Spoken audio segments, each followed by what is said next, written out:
Chers amis, bonjour. C'est avec grand plaisir que je vous retrouve ce soir sur Tandem TV pour une nouvelle émission. Nous sommes aujourd'hui le 15 novembre, au 40e jour de la guerre qui a commencé entre Israël et le Hamas, suite aux atrocités commises par le Hamas le 7 octobre.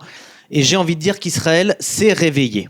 Après ce qui aurait pu être un cauchemar, mais qui s'est transformé en une redoutable réalité, après 1200 morts le 7 octobre, des dizaines de blessés, 400 000 Israéliens qui se sont déplacés, on parle maintenant de plus de 18 000 missiles et roquettes qui ont été lancés sur le territoire israélien. Israël s'est réveillé. Ce sont maintenant des centaines de milliers de soldats qui ont été mobilisés. Ce sont maintenant des centaines de milliers d'Israéliens qui se sont montrés solidaires de ces soldats partout dans le pays, derrière cette volonté d'éliminer le Hamas et de sauver les otages. Israël s'est réveillé en une fraction de seconde. Les tensions, les différences, les désaccords des Israéliens se sont tus pour ne parler que d'une seule voix.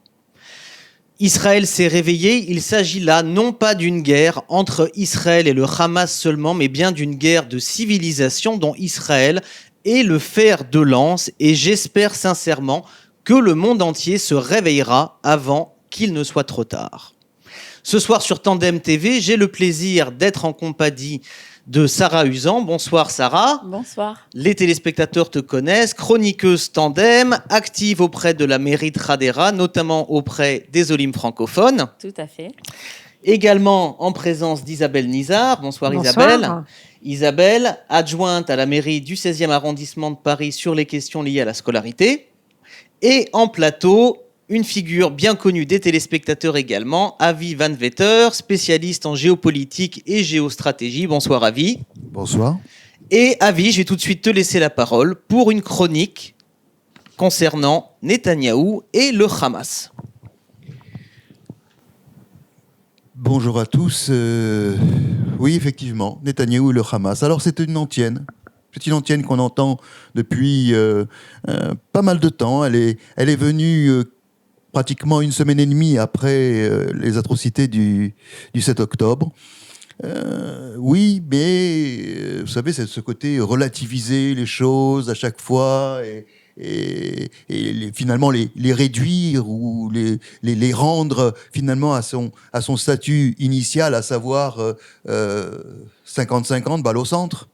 Eh bien, on a commencé à laisser dire que Netanyahou, cet homme honni de la politique israélienne, je le dis bien sûr avec ironie, serait donc celui qui aurait favorisé l'émergence du Hamas.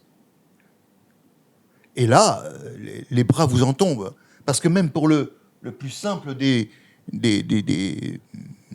personnes qui suivraient un petit peu l'actualité, même avec ses gros titres, il sait que Netanyahou n'a pas été toujours au pouvoir.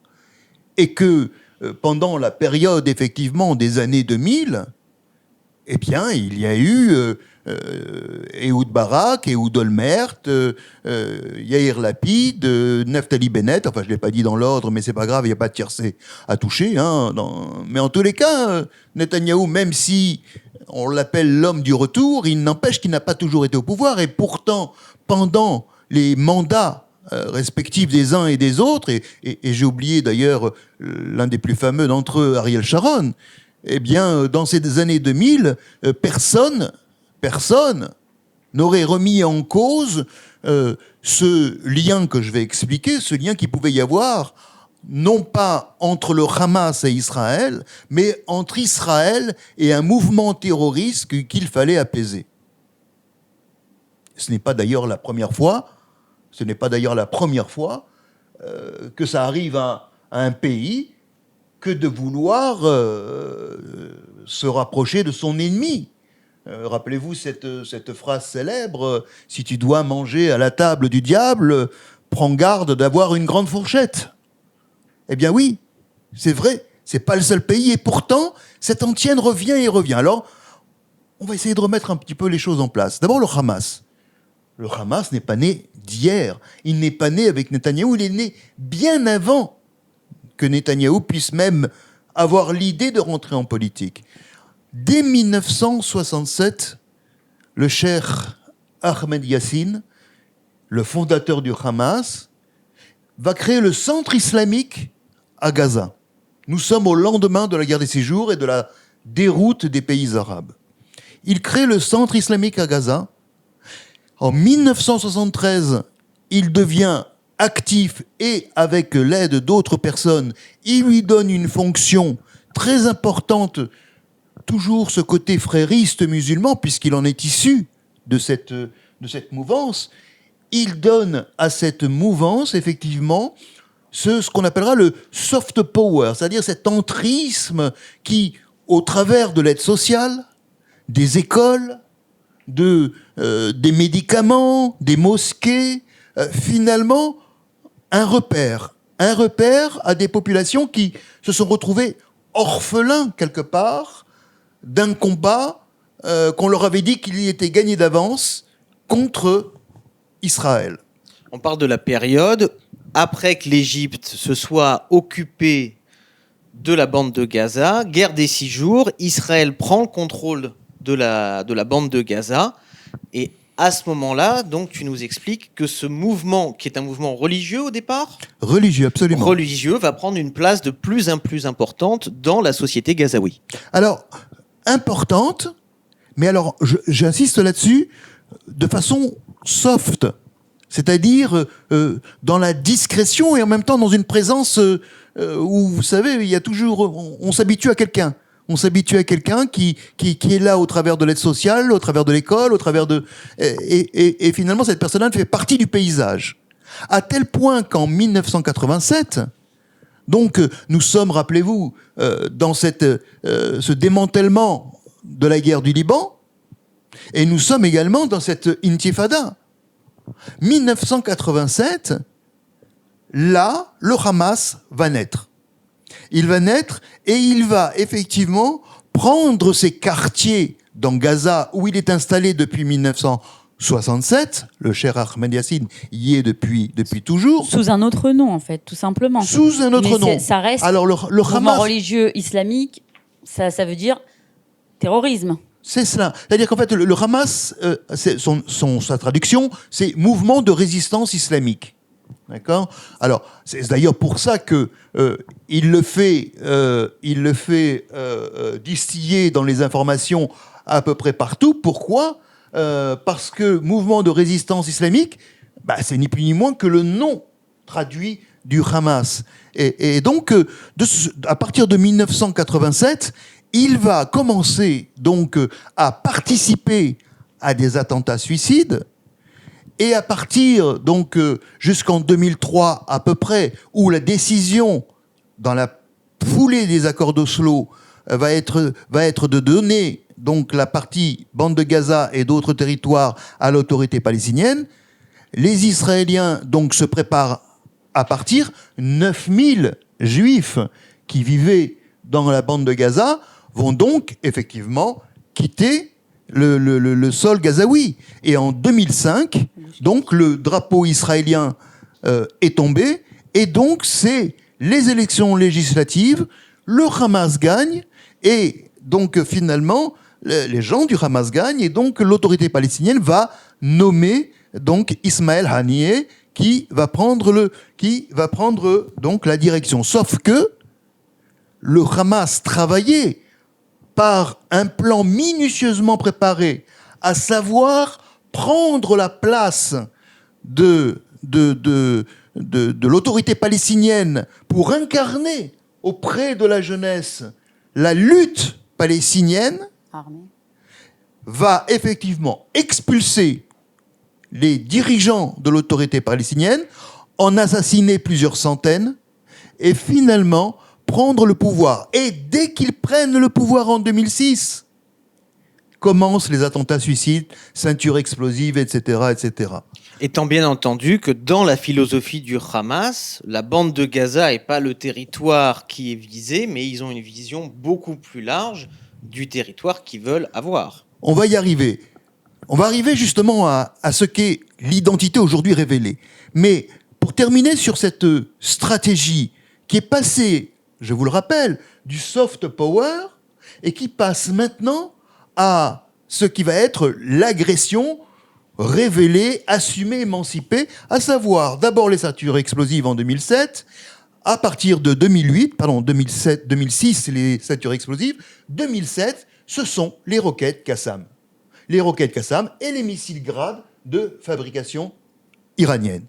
Et là, on voit effectivement quelque chose, tu as raison Jérôme, c'est que on voit ici émerger ce qu'est véritablement l'objectif, qui est né en 1967 déjà, mais qui va être l'objectif de celui du Hamas, avec une charte qui dit bien ce qu'elle doit dire à tout le monde arabe, arabo-musulman même, à savoir l'éradication totale d'Israël. La Palestine devient un État islamique du Jourdain à la mer. Des choses et slogans qu'on voit de plus en plus fleurir sur les pancartes des manifestations, des manifestants en Europe et ailleurs dans le monde. Et donc, à partir de là, le Hamas, effectivement, devient l'incarnation de la lutte palestinienne, mais double effet, double levier, il affaiblit l'autorité palestinienne. L'autorité palestinienne qui avait donc effectivement ces zones bien réparties depuis les accords d'Oslo de 1995, va se retrouver effectivement, elle aussi pour faire concurrence, rivalité avec le Hamas, elle aussi participer donc avec les Tanzim, donc les brigades du Fatah terroristes, vont partir en guerre eux aussi et multiplier les attentats. Et on va se retrouver avec un Hamas qui va élever le niveau d'attentats avec les guerres de 2008, l'opération Plomb Durci, et puis toutes les guerres qui, 2011, 2012, 2014, vont accompagner par des milliers de roquettes. Nous parlons ici de 18 000 roquettes qui ont été abattues par Israël. C'est vous dire donc le nombre de roquettes qui ont été envoyées sur les villes de Sderot, d'abord, Beersheva, Ashkelon, Ashdod. Sans parler, bien sûr, des kibbutz, Nir Oz, Nir Am, etc., qui parfois recevaient des roquettes sur eux. Donc on a ici le Hamas qui s'est installé comme l'incarnation palestinienne. Deuxième phase de son travail, de son cheminement, c'est de vouloir pénétrer la Judée-Samarie. Et des gens du Hamas vont se retrouver, accompagnés par le djihad islamique, vont se retrouver effectivement en Judée-Samarie pour y créer l'agitation. Et je conclus avec cela. On sait aujourd'hui que si depuis 1967, le Hamas finalement est né dans l'esprit tourmenté des Mohamed Taha ou des Rantissi, du nom de l'hôpital qu'on a libéré il n'y a pas très longtemps, et du Cheikh Ahmed Yassine, qui a été tué par un assassinat, par une cible israélienne, eh bien, effectivement, on se retrouve ici à savoir que depuis 2 ans, un mariage complètement contre nature, celui des chiites et des sunnites, que sont les frères musulmans, vont s'associer au Hezbollah, vont s'associer donc aux Iraniens, qui vont les financer, qui eux-mêmes vont s'associer aux Qataris, qui vont les financer aussi. Et donc finalement, on se retrouvera au sein même de Gaza, une bande je le disais, de 6000 mètres carrés, donc avec 2 millions d'habitants dedans, eh bien, gérée par des terroristes et du Hamas sunnite et du djihad islamique chiite, avec bien sûr aussi l'apport du FPLP, le Front de Libération de la Palestine. Ce qui fera de ce Hamas l'organisation, écoutez bien, la plus riche du monde. L'organisation terroriste la plus riche du monde. Isabelle. Et justement, c'était l'objet de votre discours, c'était Benjamin Netanyahou et le Hamas. Et je crois que ces 2 dernières années, Nous n'avions pas que Benjamin Netanyahou au pouvoir. Il n'y avait pas que Benjamin Netanyahou, et il n'y avait pas que Benjamin Netanyahou ou même quelque autre politique israélien. Mais dans cette histoire, on nous a imposé des tierces personnes, que sont les Qataris, poussés par les pays du Golfe et poussés bien sûr par les Américains. Et on s'est retrouvé, j'allais dire, contraint et forcé de devoir, quand il fallait monnayer des otages ou quand il fallait effectivement répondre à la sensibilité très sélective des institutions internationales, de pouvoir participer à un peu d'humanité vers cette population, chose que les Égyptiens, qui tiennent aussi une porte, donc celle de Rafia, donc au côté sud de la bande de Gaza, ne faisaient pas. Mais en revanche, du côté israélien, il fallait absolument qu'on se montre davantage humain, plus humain que les autres, et donc effectivement, on est à une situation où beaucoup d'acteurs, qui sont d'ailleurs aujourd'hui dans ce qu'on dit, dans ce qu'on appelle la négociation des otages, c'est-à-dire donc le Qatar et les mêmes qui financent le terrorisme et qui ont financé le Hamas. Sarah. Non, ce que moi, j'étais en train de réfléchir pendant que tu parlais, c'est que peu importe que le Premier ministre ait été de gauche ou de droite, je pense qu'en Israël, ce qu'il faut que tout le monde sache, c'est que le terrorisme, ça fait partie de la nature des voisins qui nous entourent. Enfin, je veux dire, c'est en eux, c'est notre destruction. Ce que moi, par contre, j'essaye de comprendre, c'est, encore une fois, c'est pas le problème gauche ou droite, parce que là, je pense qu'on a dépassé avec ce qui s'est passé. Personnellement, je suis plus du tout dans la politique dans ma tête. Je veux plus penser ni droite ni gauche. Je veux penser un, parce qu'on est un peuple et que on doit faire un face à tous ces ennemis qui nous entourent. Ce que j'essaye de comprendre, c'est comment on a laissé tout ça, c'était sous notre nez quand même, émerger, pousser et continuer de grandir, et le monstre a grandi, que ce soit sous gauche ou sous droite. Qu'est-ce qui a fait qu'on a fermé les yeux ? Qu'est-ce qui a fait qu'on a fermé les yeux ? Et en parallèle de ça, et je te laisserai répondre aux deux questions, on a accusé en caricaturant Netanyahou d'avoir acheté la paix avec le Hamas en laissant livrer les valises du Qatar avec les millions de dollars. Alors, il n'y a rien de plus faux. Je vais vous rappeler l'histoire de la première collaboration entre Israël et le Hamas. La véritable histoire, pas celle racontée par certains qui veulent absolument démoniser ou diaboliser, en tous les cas, une seule et même personne pour expliquer que finalement on n'est pas si blanc-seing que cela.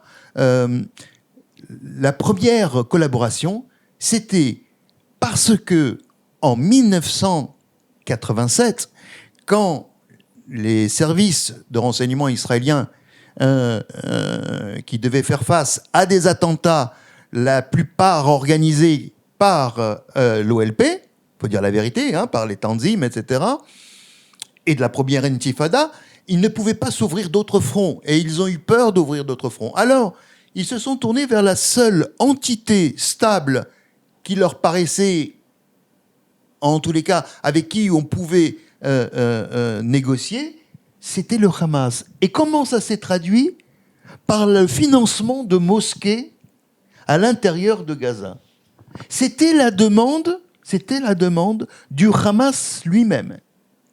Donc on peut dire qu'ils ont déguisé leur langage, et nous, on a trouvé stratégiquement, effectivement, une bonne solution comme cela, que d'apaiser les tensions. Il faut savoir que Gaza, même l'Égypte, qui a occupé Gaza depuis 1967 de 1948 à 1967, donc avec aucune espèce de délicatesse, si c'est le moins qu'on puisse dire, puisque la moindre rébellion était écrasée par des chars, l'Égypte ne voulait pas de qui que ce soit comme Palestinien, mais elle est devenue l'un des interlocuteurs privilégiés du Hamas. et le Qatar qui finance donc le Hamas et le djihad, eh bien, elle-même devient interlocuteur privilégié. Comment les Israéliens ont pu laisser grandir cet ennemi dans son sein presque? Eh bien, en fait, c'est parce que on ne peut pas être sur tous les fronts à la fois. Quelqu'un l'a dit tout à l'heure, nous sommes avec une hostilité résidentielle, c'est-à-dire tout autour de nous que des gens hostiles, qui attendent la moindre faiblesse de notre part. Est-ce que, question de géopolitique fiction, on peut imaginer que la quasi-élimination du Hamas pourrait faire augmenter le pouvoir du djihad islamique? Non. En même temps que le Hamas, le djihad sera effectivement éradiqué. Le djihad ne vit que parce qu'il y a le Hamas. Le FPLP n'est présent là-bas, même s'ils ont des roquettes, eux aussi, Qassam, etc. Mais ils ne sont finalement qu'à obéir au Hamas. Le Hamas est celui qui donne les ordres. D'accord ? Donc, si le Hamas est éradiqué, les autres le sont aussi. Mais la question, un peu comme Daesh, est-ce que l'idéologie du Hamas va disparaître avec ? Est-ce que nous allons pouvoir éradiquer finalement le Hamas complètement ? Mais pour éradiquer le Hamas, il faudrait peut-être déjà aller chercher le grand patron du Hamas qui n'est justement pas en Israël. Alors cela, il y a 30 pays qui ont classé, vous le savez Isabelle Nizar, il y a 30 pays qui ont classé le Hamas organisation terroriste. Et qui ne font il pas est des temps, j'ai envie de vous c'est dire. déjà pas mal, ouais. Et qui ne font pas de distinction entre branche armée et branche politique, dont l'Union européenne, dont la France. Mais des pays ont décidé de distinguer. La Suisse, par exemple, la Nouvelle-Zélande, l'Égypte, ont décidé de distinguer la branche armée de la branche politique. Et finalement, ça permet de pouvoir continuer à les subventionner, permettre aux institutions internationales de s'implanter et, à coup de lourdes subventions, de pouvoir entrer dans ce pays et nourrir qui ? Ceux qui tiennent le pays et la population en otage, à savoir le Hamas, qui répartit après avec le djihad et le FPLP. Donc on se retrouve dans une situation, un imbroglio pas possible, puisque finalement Israël, pour ne pas ouvrir un front, et en même temps pour tenir compte de l'opinion internationale, se retrouve un petit peu coincé aux entournures, et donc sans vouloir favoriser, et là c'est vraiment, encore une fois, une diabolisation juste malsaine que de vouloir ad hominem, vouloir distinguer quelqu'un qui serait responsable de quoi que ce soit du côté israélien. Non, c'est véritablement parce que la situation est un véritable imbroglio entre l'Égypte, le Qatar, les États-Unis et puis tous les acteurs régionaux que nous avons effectivement aujourd'hui une situation où il est difficile de sortir par le haut que par la seule négociation. Il ne reste qu'aujourd'hui qu'une seule chose à faire, c'est d'éradiquer totalement, définitivement le Hamas, tout en sachant que deux impératifs seront devant nous, à savoir la première chose, être conscient qu'on ne se débarrassera pas de l'idéologie, C'est ça. et que deuxièmement, qu'il va falloir penser à comment on va gérer ce territoire de Gaza. Parce que vous parliez de séparer branche armée, branche politique, mais l'idéologie est la même. Comment des pays intelligents peuvent pas... Enfin, je comprends pas. L'idéologie, c'est de tuer, c'est la terreur, c'est les meurtres. Et on peut certainement pas laisser ça... Enfin, moi, je pense aujourd'hui que une très grosse majorité de la population ne veut plus entendre parler même de voisinage, ne serait-ce que le terme voisinage. On ne veut plus avoir de ces voisins-là. Enfin, pour moi, en tout cas, personnellement, et je pense que j'engage avec moi pas mal de la population israélienne, on n'a plus envie, mais que ça soit gauche ou droite, je parle avec les Israéliens, même de gauche, n'ont plus envie d'entendre parler. Là, ils sont complètement désabusés, parce qu'il y en a qui croyaient à cette utopie de paix, mais là, il faut qu'on pense le jour d'après, vous le voyez comment ? C'est ça que j'essaye de... En fait, nous, on pense tous, OK, on détruit le Hamas, mais après... il est impossible de concevoir que, et ça a été annoncé, ça a été évoqué, et sachez que aujourd'hui, celui qui parle, c'est bien sûr le politique, mais qui parle avec l'assentiment d'un conseil de guerre.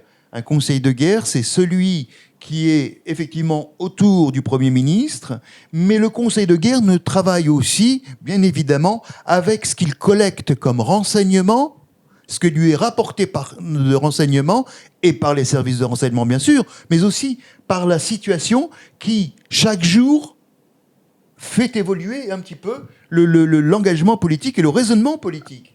Donc, dire qu'est-ce que sera demain de cette bande de Gaza, qu'est-ce que seront devenus ceux qu'on aura voulu éradiquer, c'est difficile à dire, sinon qu'imaginer qu'on a un précédent avec Daesh qui a disparu, mais dont les clones sont aujourd'hui répandus, éparpillés dans l'ensemble du monde. C'est le mal qui va jamais disparaître, en fait. C'est ça, j'ai l'impression que c'est enraciné, tellement profond, que en fait, c'est comme arracher les mauvaises herbes, mais il y en a toujours, ça repousse tout le temps, quoi.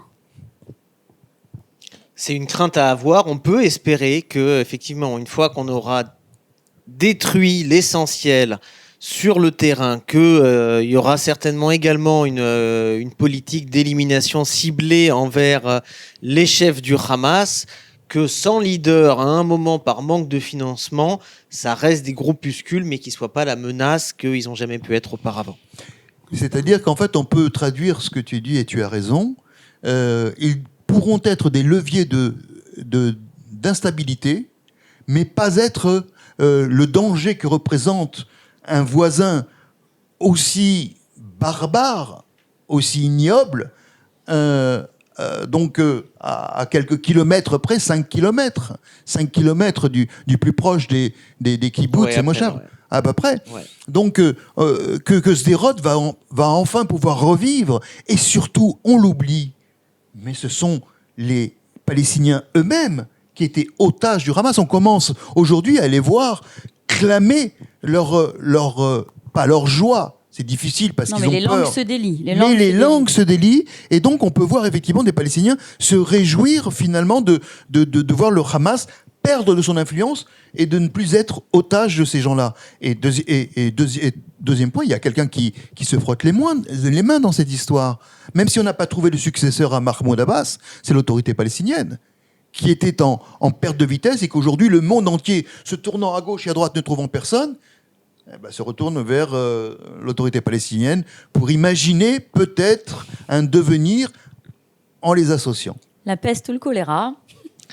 Avi, merci beaucoup pour cette très belle analyse sur le Hamas et la situation aujourd'hui.